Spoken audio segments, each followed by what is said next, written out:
नमस्कार, स्वागत है आपका। मैं हूं आपके साथ सपना दीपक मद्देशिया। बुलेटिन का आगाज करेंगे। हरियाणा के मुख्यमंत्री नायब सिंह सैनी ने संविधान दिवस के अवसर पर विधानसभा पहुंचकर प्रदेशवासियों को शुभकामनाएं दी। तो वहीं इस मौके पर उन्होंने कहा कि संविधान की मूल भावना के अनुरूप हरियाणा सरकार प्रजातांत्रिक सिद्धांतों को आगे बढ़ाने के लिए निरंतर काम कर रही है।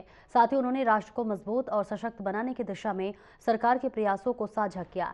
आपको बता दें कि इस मौके पर विधानसभा स्पीकर हरविंदर कल्याण सहित कई कैबिनेट मंत्री भी मौजूद रहे।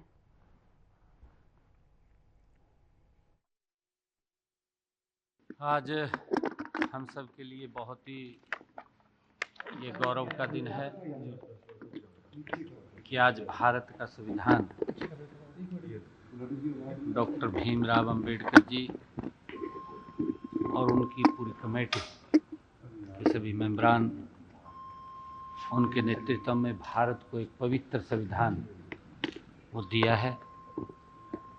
और आज हम सब के लिए ये गर्व का विषय है कि देश और देश के लोग इस पवित्र संविधान को लेकर के निरंतर आगे बढ़ रहे हैं। आज देश दुनिया में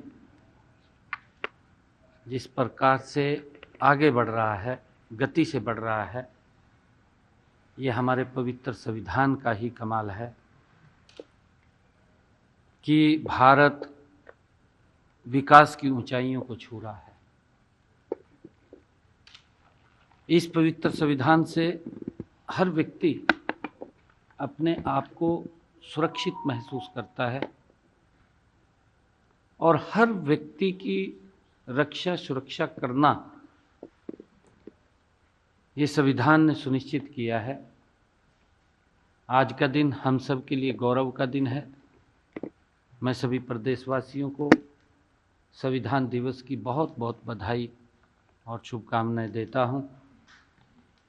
डॉक्टर भीमराव अंबेडकर जी, जिन्होंने इस पवित्र संविधान की को रचा है, बनाया है, और उनकी पूरी टीम जो संविधान सभा की जितने भी इसमें काम करने वाले लोग थे, मैं उन सबको प्रणाम करता हूं, सबको नमन करता हूं कि उनके कारण इस पवित्र संविधान की रचना हुई है। एक अच्छा संविधान भारत के लोगों को मिला है। ये हम सब के लिए गर्व का दिन है कि आज हम इस संविधान दिवस को मना रहे हैं। कांग्रेस तो कहती है कि संविधान खतरे में बदलने की बात, आखिरकार क्या खतरा है सर? देखिए, आज संविधान गौरव दिवस है। इसके ऊपर मैं कोई प्रतिक्रिया कांग्रेस की नहीं करना चाहता। कांग्रेस अपने अंदर झांक करके देखे। मोदी जी के नेतृत्व में देश सुरक्षित है, देश की सीमाएं सुरक्षित हैं, भारत का संविधान सुरक्षित है, भारत का लोकतंत्र सुरक्षित है, भारत की न्यायपालिका सुरक्षित है, भारत के राष्ट्रपति का सम्मान है, भारत के उपराष्ट्रपति का सम्मान है, भारत की संसद का सम्मान है, भारत के संसद के अध्यक्ष का सम्मान है। कांग्रेस के समय में क्या था, वो उनको झांकना चाहिए, उनको देखना चाहिए। मोदी जी के नेतृत्व में भारत गति से आगे बढ़ रहा है। मुख्यमंत्री जी, रोहतक में आज एक बास्केटबॉल खिलाड़ी की प्रैक्टिस करते वक्त मौत हो गई, वो पोल गिर गया टूट कर। सर, इस घटना को कैसे आप देख रहे हैं और क्या इसमें सर आप एक्शन लेंगे? देखिए, मेरी अभी ये विषय जानकारी नहीं, आपने बताया, एक बार उसकी पूरी जानकारी लेकर के उसको लखन माजरा का मामला। हाँ, उसकी पूरी जानकारी। पोल गिरने से डेथ हुई है और प्राइवेट स्टेडियम कहा जा रहा है, तो कोई ऐसी इंक्वायरी की जाएगी कि किसकी जिम्मेवारी? अभी मैंने कहा है ना, अभी मैं उसकी जानकारी लूँगा पूरी। आज संविधान दिवस पर डॉक्टर भीमराव अंबेडकर को नमन करता हूं, जिन्होंने 26 नवंबर को संविधान दिवस हमारा सौंपा गया था। और मैं नमन करता हूं देश के प्रधानमंत्री नरेंद्र मोदी जी का, जिन्होंने 2015 में 125वां संविधान दिवस पूरे देश में मनाने का फैसला किया। मैं देश के प्रधानमंत्री नरेंद्र मोदी जी को नमन करता हूँ। 26 नवंबर 1949 को संविधान पूरा हुआ। ये 2 वर्ष 11 माह 18 दिन में लिखा गया था। तो मैं विशेष तौर से मैं उनके चरणों में नमन करता हूं। लेकिन मैं प्रधानमंत्री का इस बात का भी धन्यवाद करता हूं और भारतीय जनता पार्टी के वरिष्ठ नेताओं का, जो 1990 में गैर कांग्रेस सरकार थी तो भारत रत्न दिलाने का काम स्वर्गीय अटल बिहारी वाजपेयी, लाल कृष्ण आडवाणी ने किया। और जो 14 अप्रैल का उनका जन्मदिवस है, अतीत में किसी सरकार ने उनका जन्मदिवस की सरकारी अवकाश की घोषणा नहीं की। वो भी 2015 में प्रधानमंत्री नरेंद्र मोदी जी ने की थी। हम गणतंत्र दिवस को बहुत धूमधाम से मनाते हैं। जो दिल्ली में जो झांकियाँ होती हैं, बाबा साहब का बेड़ा उसमें शामिल नहीं था। वो भी 2016 में देश के प्रधानमंत्री नरेंद्र मोदी जी ने उस बेड़े में बाबा साहब की झांकी को शामिल किया था। तो मैं माननीय देश के प्रधानमंत्री नरेंद्र मोदी जी का धन्यवाद करता हूं कि बाबा साहब को बहुत बड़ा सम्मान उन्होंने दिया। इसलिए पूरा देश और हरियाणा प्रदेश हम सब प्रधानमंत्री नरेंद्र मोदी जी का बहुत बहुत धन्यवाद करते हैं। सर्वप्रथम मैं संविधान दिवस के अवसर पर सभी प्रदेशवासियों को, देशवासियों को, सभी को बहुत बहुत शुभकामनाएं देता हूं। आज हरियाणा विधानसभा के अंदर संविधान दिवस के अवसर पर बाबा साहेब डॉक्टर भीमराव अंबेडकर जी को सभी ने मिलकर पुष्पांजलि यहाँ पर देने का काम किया।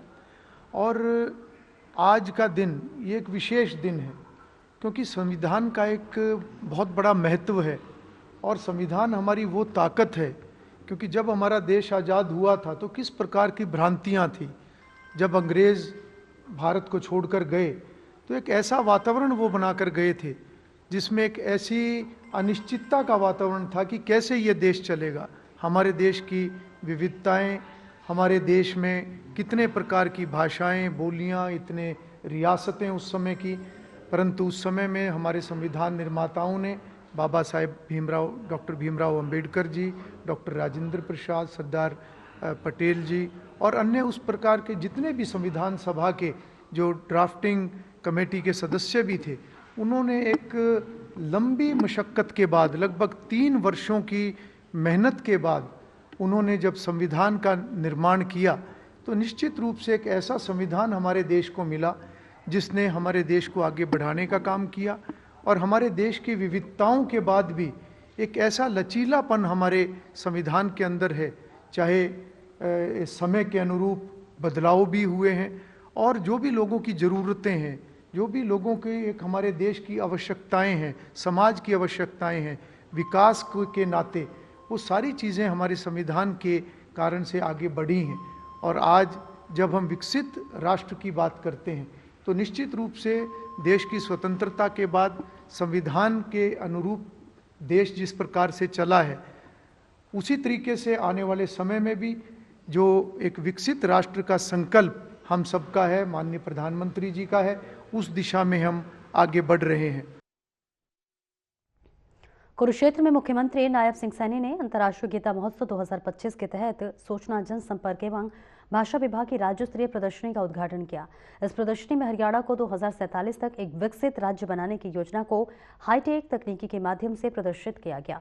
मुख्यमंत्री ने प्रदर्शनी में 35 वैश्विक भाषाओं में लिखी पवित्र गीता के कक्ष, महाभारत अंश और कुरुक्षेत्र के प्रमुख तीर्थों का इतिहास देखा।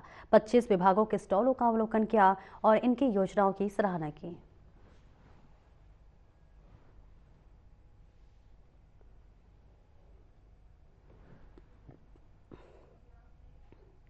बाडा कांग्रेस नेता और पूर्व सांसद बृजेंद्र सिंह ने अपने पिता पूर्व केंद्रीय मंत्री वीरेंद्र सिंह के साथ बाडवा क्रांतिकारी चौक से भीमराव अंबेडकर की प्रतिमा पर पुष्प अर्पित करते हुए सद्भाव यात्रा की शुरुआत चरखी दादरी जिले के बाडवा विधानसभा से की। तो वह इस दौरान उनकी यात्रा में कांग्रेस के किसी भी बड़े नेता के शामिल न होने पर सांसद बृजेंद्र सिंह ने जवाब में चुटकी देते हुए कहा कि मेरे पिता पूर्व केंद्रीय मंत्री वीरेंद्र सिंह से बड़ा हरियाणा कांग्रेस में कोई भी नेता नहीं है।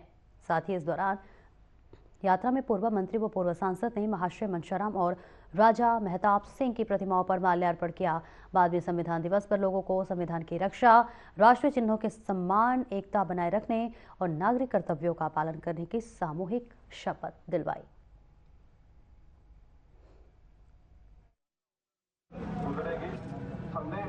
5 अक्टूबर को शुरू की थी नरवाना के दणौदा में जो बनान खाप का चबूतरा है सर्व जाती है वहाँ से, और आज हमारा प्रवेश दादरी हल्के के दादरी जिले के बारडा हल्के में हुआ है और ये 21वां हल्का है इस यात्रा का। तो करीब 1 महीना और 20 दिन से यात्रा चल रही है और क्योंकि पूरा प्रदेश करना है तो मेरा अनुमान है करीब 5 महीने और लगेंगे इस यात्रा को पूरा प्रदेश में सभी 90 हल्कों से निकलने में। और जो संदेश हम इस यात्रा के माध्यम से लेकर चल रहे हैं, आपसी भाईचारे का, छत्तीस बिरादरी के भाईचारे की मजबूती का, सद्भाव यात्रा इसका नाम है। और हमारा जो स्लोगन है वो कांग्रेस का साथ भाईचारे के साथ वो है। और बड़ी स्वाभाविक सी चीज़ है कि यदि समाज में सद्भाव रहेगा तो ही समाज रहेगा।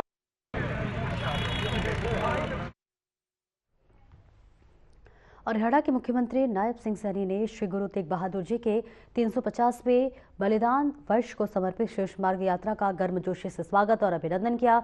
मुख्यमंत्री ने कैंपस पहुंचकर पवित्र पालकी साहिब को नमन किया, जहां सीआरपीएफ यूनिट द्वारा श्री गुरु ग्रंथ साहिब पर पुष्प वर्षा की गई और गार्ड ऑफ ऑनर दिया गया। 24 नवंबर को शीशगंज गुरुद्वारा नई दिल्ली से प्रारंभ हुई और ये 15वीं शेष मार्ग यात्रा 26 नवंबर को श्री आनंदपुर साहिब में संपन्न होगी, जिसकी अगुवाई बाबा मंजीत सिंह जीरकपुर वाले कर रहे हैं। हरियाणा के बड़खालसा, तरावड़े, करनाल, पानीपत, अंबाला सहित अन्य स्थानों पर यात्रा का भव्य स्वागत किया गया, जहां संगत ने फूल वर्षा, कीर्तन, अरदास और लंगर सेवा से आध्यात्मिक वातावरण को और दिव्य बना दिया। चंडीगढ़ आगमन के दौरान भी संगत ने बड़े श्रद्धा भाव से पवित्र शब्द और कीर्तन से वातावरण को गुरु भक्ति और शांति से ओतप्रोत कर दिया।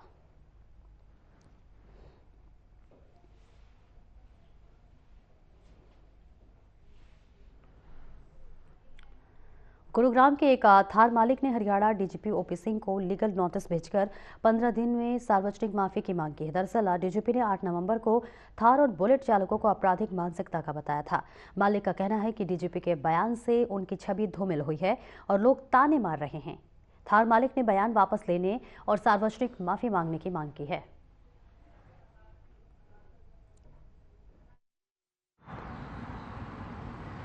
मेरा नाम सर्वमित्र है जी। कि आपने डीजीपी के नाम पे एक लीगल नोटिस सर्व किया है सर, इसके बारे में थोड़ा सा बताइए क्या? ये लीगल नोटिस जी मैंने इसलिए दिया कि मेरे पास एक थार गाड़ी है और जब से डीजीपी साहब ने स्टेटमेंट दी है कि थार वाले इनका दिमाग घूमा हुआ है और वे बदमाश हैं, तो लोग बाग मेरे से फ़ोन करके पूछते हैं जी कि आपका दिमाग घूमा हुआ है। इसी तरह जब हमारे बच्चे गाड़ी लेके जाते हैं तो उनसे भी यही सवाल पूछा जाता है। जबकि थार हमने जो गाड़ी ली थी वो अपने काम को, रोड को देखते हुए ली थी, उसकी सेफ्टी को देखते हुए। कितनी परेशानी हुई जब से डीजीपी साहब ने बयान? देखो जी, जब से काफ़ी फ़ोन आ रहे हैं मेरे, यही है जी थार जो गाड़ी है ले रखी आपने बदमाशी के या आपका दिमाग घूमा हुआ है, इस तरह की लोग बाग सवाल करते हैं। 8 नवंबर 2025 को डीजीपी साहब जब गुड़गांव आए थे तो उन्होंने एक स्टेटमेंट दी थी कि जिसके पास भी थार होगी उसका दिमाग घूमा होगा, और थार और बुलेट के रिगार्डिंग जिसके पास भी है वो बदमाश है। इसके रिगार्डिंग मेरे क्लाइंट श्री सर्वमित्र जी ने मेरे से कंसल्ट किया और हमने उनको एक लीगल नोटिस भेजा है। इसमें हमारी 3 डिमांड है। पहली डिमांड ये है कि मेरे क्लाइंट से पर्सनली इन राइटिंग एपोलॉजी मांगे। दूसरी, अपनी स्टेटमेंट को विड्रॉ करें अनकंडीशनली। तीसरी, पब्लिक के सामने जैसे डिफेमेटरी स्टेटमेंट उन्होंने पहले दी थी उसी वे में एक एपोलॉजी मांगे। हमने डीजीपी साहब को 15 दिन का टाइम दिया है। अगर 15 दिन के अंदर उन्होंने हमारी डिमांड पूरी नहीं की तो एज पर लॉ एक्शन आगे प्रोसीड करेंगे, जो भी रेमेडीज हमारे क्लाइंट के पास है। सारी गाड़ियां आप क्यों रोकेंगे भाई? अब थार गाड़ी है तो छोड़ने का क्या मतलब है? बुलेट मोटरसाइकिल है, सारे बदमाश इसी पे चलते हैं। मैंने जिस तरह की गाड़ी का चॉइस है आपका माइंडसेट शो करता है। थार देखिए स्टंट करेंगे। हमारा एक एसीपी का बेटा था, गाड़ी चढ़ा दी उसके ऊपर और रोया फिर रहा है कि हमारे बेटे को छोड़ो जी। किसके नाम से थार है भाई? हमारे तू ही बदमाश है। हम लिस्ट निकालना पुलिस की, कितने लोगों को थार हो, जिसके पास भी थार होगी ना तो दिमाग घुमा होगा उसको। मैंने वो एक स्टेटमेंट है, थार गाड़ी नहीं, स्टेटमेंट है। ये हम ऐसे ठीक है भुगतो जी, दोनों मजे थोड़े होंगे, दादागिरी भी हो फंसे बिना दोनों कैसे होगा। तो ये स्थिति है। तो हमारा यही है कि भाई देखो जाम जुम तो लोग भुगत लेंगे, बेइज्जती ना करें।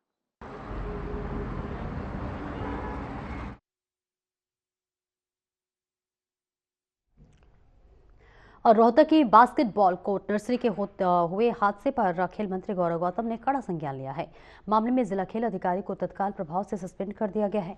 साथ ही बास्केटबॉल नर्सरी को भी निलंबित कर दिया है। मंत्री ने विषय पर 28 नवंबर को हाई लेवल मीटिंग बुलाई है, जिसमें तमाम वरिष्ठ अधिकारियों के साथ सभी जिला अधिकारियों को उपस्थित रहने के निर्देश दिए हैं।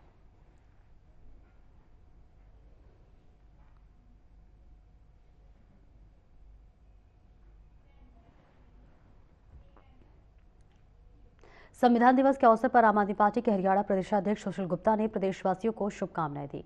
इस दौरान उन्होंने केंद्र सरकार पर गंभीर आरोप लगाए। प्रदेशाध्यक्ष ने कहा कि केंद्र सरकार संघीय ढांचे पर लगातार हमले कर रही है और विपक्ष शासित राज्यों के अधिकारों को कमजोर करने की साजिश की जा रही है, जो कि लोकतांत्रिक मूल्यों के खिलाफ है। मतदान प्रक्रिया में धांधली का आरोप लगाते हुए प्रदेशाध्यक्ष सुशील गुप्ता ने कहा कि संविधान की धज्जियां उड़ाई जा रही हैं। हमारा रास्ता बना और उससे भी बढ़िया, क्योंकि ये जो बहादुरगढ़ का थर्ड आउटर ये रोड बनेगा, इससे ठीक 1.25 किलोमीटर पे जो बहादुरगढ़ बाईपास अभी है, उससे 1.25 किलोमीटर पे 100 मीटर का रोड निकलना है, यानी 300 फुट का एक रोड निकलना है। और इस हॉस्पिटल का जो एंट्री है, हाँ, वो उसी से प्रपोज की गई है। मैंने मनोहर लाल जी को भी निवेदन किया था, मैं अब सैनी साहब को भी निवेदन करूँगा। सैनी साहब से मैंने आग्रह किया था कि आप इस हॉस्टल में एक दिन आए, और उन्होंने मेरे से आग्रह को स्वीकार किया था। आग्रह हमने राष्ट्रपति जी से भी किया हुआ है, वो भी यहाँ पे आएंगी। और राजनीतिक पार्टियों से संबंध न रखते हुए संस्था हर पार्टी के कार्यकारी, चाहे वो अध्यक्ष हो चाहे वो कार्यकर्ता हो, हम सब का सम्मान करते हैं। और इस संस्था के अंदर राजनीति नहीं है। जब इसका शुभारंभ किया गया था, नींव का पत्थर रखा गया था, उस समय भी बीजेपी, कांग्रेस, आम आदमी पार्टी, लोकदल, सभी के साथियों को हमने यहाँ पे बुलाया था।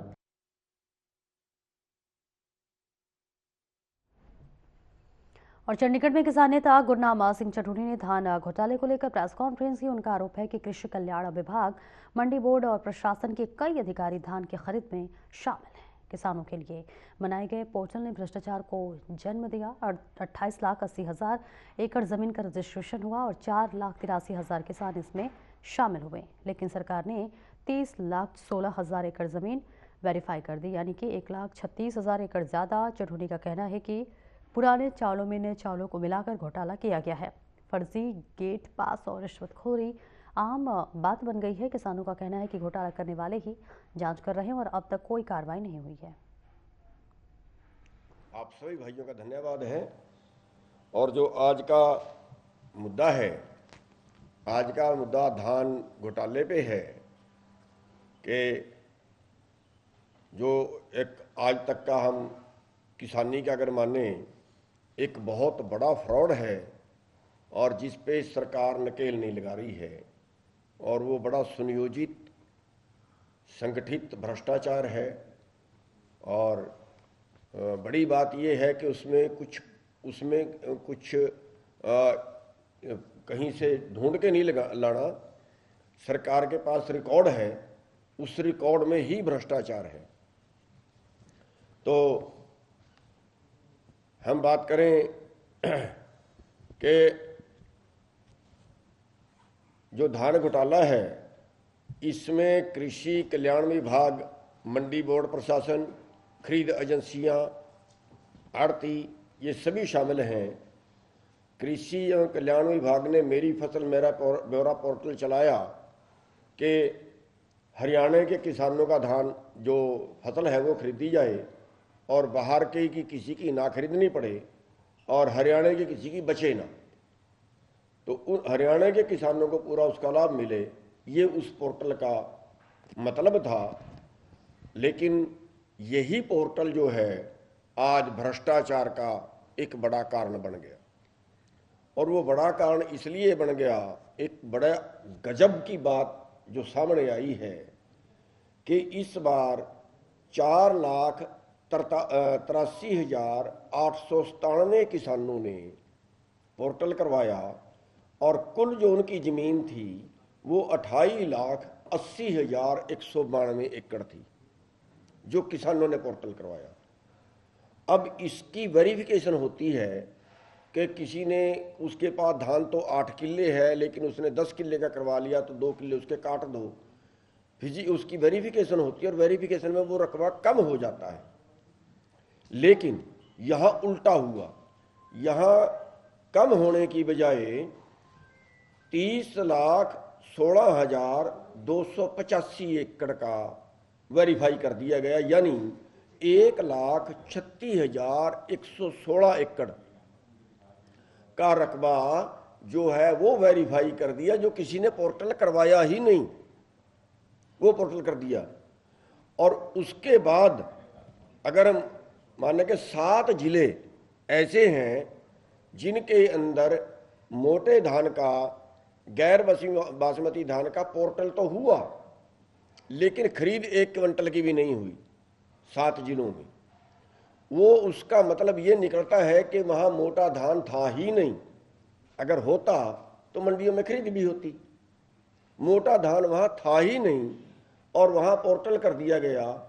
और वो पोर्टल भी जो है वो एक घोटाला करने की नीयत से किया गया और उसका रकबा जो बनता है उन 7 जिलों का, वो 7 जिले हैं रोहतक, भिवानी, गुड़गामा, महेंद्रगढ़, रेवाड़ी, मेवात, चरखी दादरी।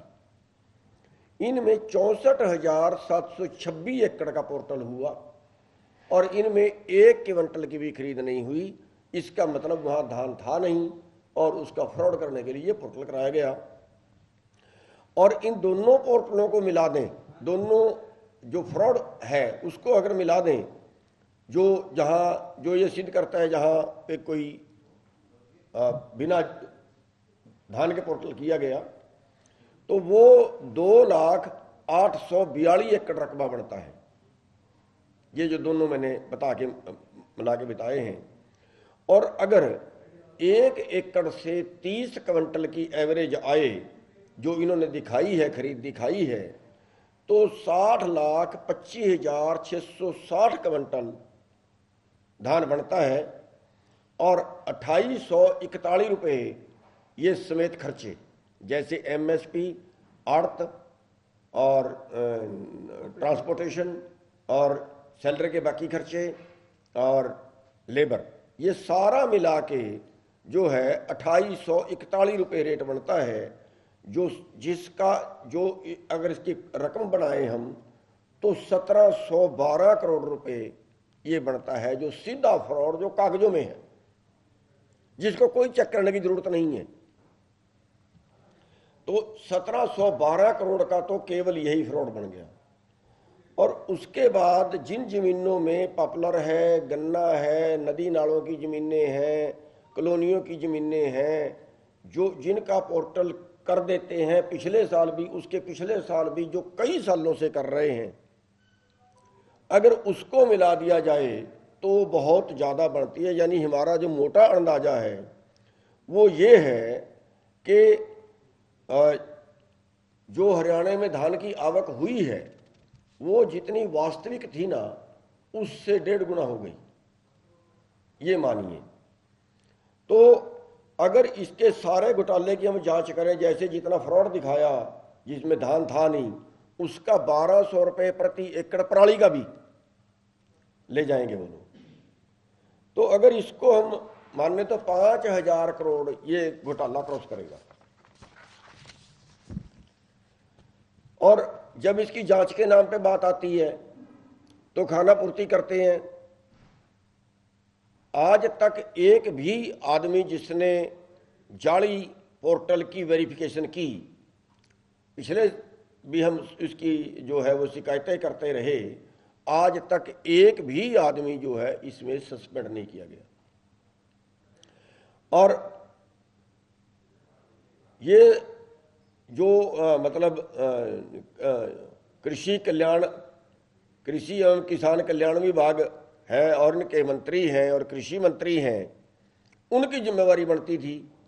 आज तक उन्होंने इसके ऊपर कोई गौर नहीं की, बल्कि और जो है इन लोगों को बचाने के प्रयासरत हैं, क्योंकि हरियाणा के अंदर कई मंत्रियों के राइस मिल हैं अपने, या इन घोटालेबाजों से कहीं ना कहीं वो तालमेल करते हैं और इनको बचाने के प्रयास वो दिन रात कर रहे हैं। और इसका जो सबूत है वो ये भी है कि जो जांच एजेंसियां हैं, जो खरीद एजेंसियां हैं, जिन्होंने पैदावार फिलहाल इस बुलेटिन में इतना ही। नमस्कार।